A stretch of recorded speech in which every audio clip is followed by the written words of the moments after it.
আলাইকুম সবাইকে। আজকে আমি একটা জিনিস দেখাবো আপনাকে। দাঁড়ান, দেখাচ্ছি এখন। কয়টা গাড়ি কিনেছে এটা হচ্ছে গিয়ে নতুন, কিছুদিন আগেরই। এই যে দেখেন, দাঁড়ান, যে দেখেন গেটটাকে খোলা যায়।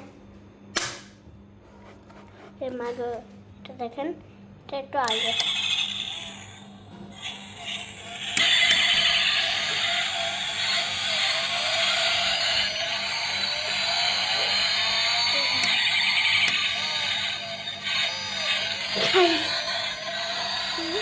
এটা হচ্ছে গিয়ে আরেকটা গাড়ি। এটা পুরান, এটা নতুন।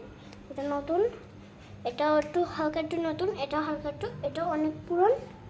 তারপর এটা হচ্ছে গিয়ে আমার সাইকেলটা, এটা অনেক নতুন, এটাও এটাও এটাও। আর এটা একটু পুরান, হালকা পুরান, অনেক পুরান। সো গাইস, আজকের ভিডিওটা আমার এটুকুই ছিল।